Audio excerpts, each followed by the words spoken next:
So in that, some other companies came out. Morgan Stanley was one of them, right? But the thing to keep in mind is 34 companies, right? So that's from someone that has an idea of what happened.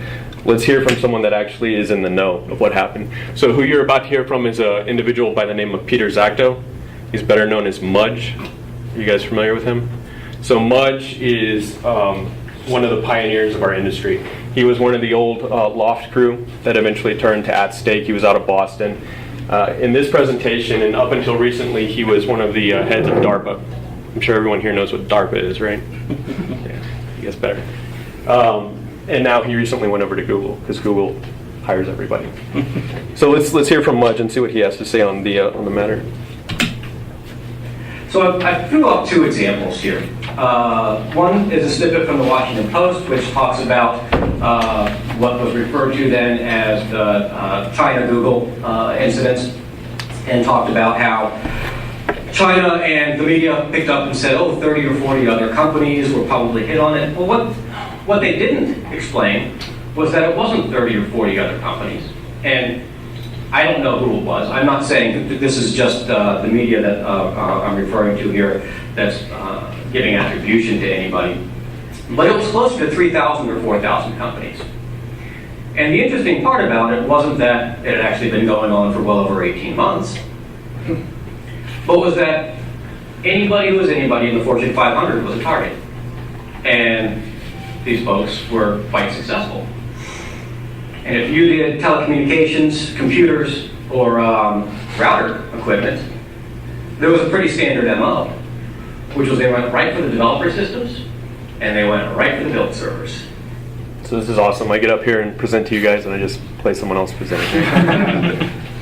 So the 3,000 or 4,000 other companies. So the conversation changes a little bit, right? It's now not who was affected by it. It's who wasn't affected by it. Someone wanting to come in? Okay. So we'll do another one. The RSA breach. Have you guys ever used these things? Little RSA secure IDs, two-factor authentication, right? You might get these if you go work at a big corporation, and they typically give them for remote access, VPN access, right? So you'll type in your username and a password. There's a little number on here that changes. You type that in, and as it rotates, the back-end server verifies that number is correct. They're synced up, and then it authenticates you, right? So it's two-factor. The user credentials are something you know, and this item physically is something that you have, right? So that meets the two-factor requirements.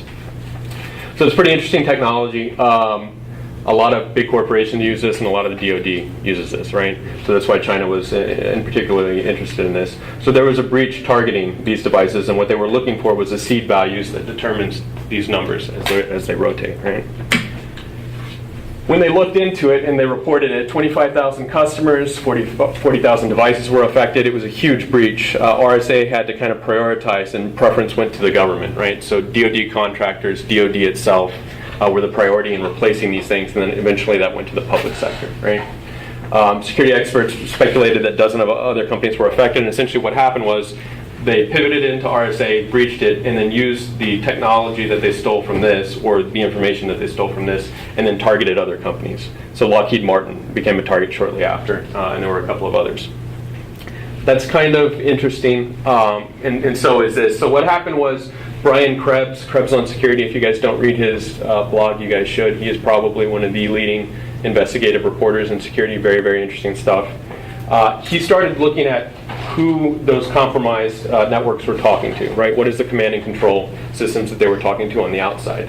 And what he found was that the majority of those CNC servers were in China. Now that doesn't really mean much in and of itself. That's not really the interesting part.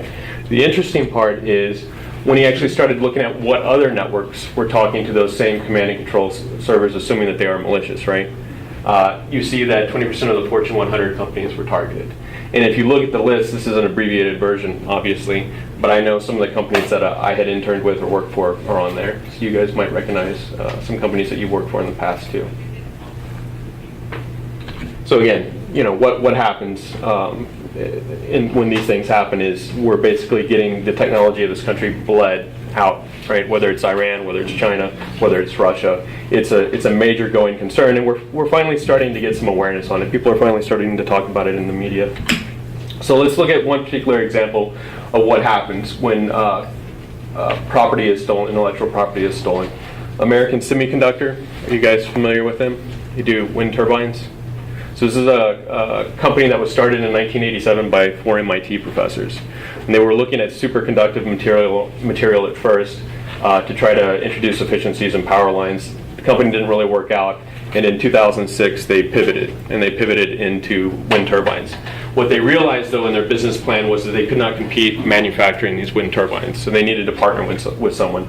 And what they were going to do was develop the software, the technology, and then they were going to partner with a company called, I think it was called Chernobyl, in China to actually manufacture it, since they could do it for that much cheaper.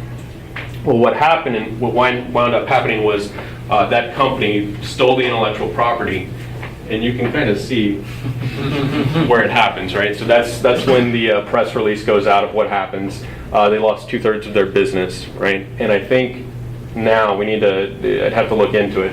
You can see when this was taken, it was trading at 278, right? And I think its high was around 41. I think it has gone or is about to go out of business. So when you look at things, you know, the overall industry as a whole, and I'll just give you some anecdotal examples, but if you look at the rise in malware, you see sort of this parabolic increase, right? Are things actually improving? Are things getting worse? I would argue from our vantage point and all the customers that we work with, so you had mentioned Fortune 500 companies. Where'd you go? So we do work with a lot of Fortune 500 companies. We also work with a lot of well-known companies like the Academy Awards, motion pictures, right, the Oscars. And from what we've seen from our perspective is that things are getting worse. Everyone is breached. Everything is getting stolen, right? It's kind of a brave new world. Same thing in terms of rise of incidents from 2006 to 2011. What you have to keep in mind in this chart is we're only looking at the federal sector, not private companies, number one. Number two, we're only looking at companies that have actually reported. And as I said, most companies don't actually publicly report, even federal companies, or federal agencies, I should say. Starting to paint a picture for you guys. So I'll leave you with this, and I'll go ahead and stop there. Joining me now, retired Vice Admiral Mike McConnell, former Director of National Intelligence. I know this is a subject that you're interested in, and we were struck this week by a report from McAfee that said that over the past 5 years, there have been over 70 victims of cyber spying. Countries, the UN was also included in this, and that the spying was done by a state actor, the same one, which everyone assumes to be China. When you looked at this report, what worried you the most? When I saw the report, I was glad to see it. It's now making the information available to the public. And Kenny, the way I would describe the report is the tip of the iceberg. It's much worse than what was included in the McAfee report. And what do they do? I mean, let's assume this is China. Let's assume this is a state.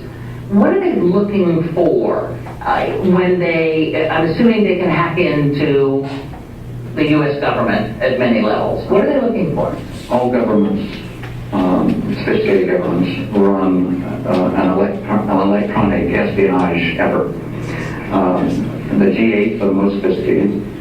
The United States has a policy of looking for adversaries who might wish us harm, military secrets, military capabilities, and so on. We have a policy of not doing economic espionage.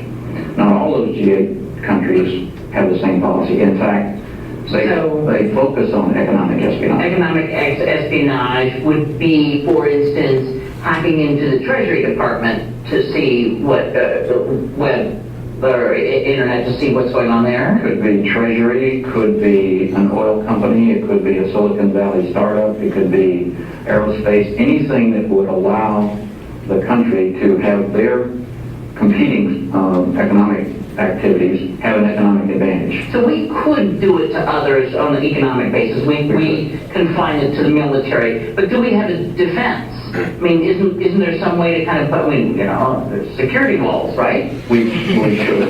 It is not nearly as sophisticated as it needs to be. As a matter of fact, the nation does not even practice good, what I would call cybersecurity hygiene. We could eliminate much of it if we just did the basic things, be aware, change passwords, configure our systems appropriately, but we don't. And we're in a situation now where this nation state is literally bleeding the intellectual capital and the innovation engine out of this country. And if that persists for a long time, it's going to take away a significant economic advantage that we have. So that's what I'll leave you with. When you look at countries like Iran, Russia, China, and others, they're actually mobilizing what they call netizens, right? So it's people that are not military, people that are in the private sector, ethical hackers, basically preparing for what's happening, right? So you're going from sort of a mechanized mobilization, traditional army, right, to sort of an information mobilization. So you guys are right in the middle of it. I mean, this is an industry that's going to continue blowing up, and it's just going like this. So, job security.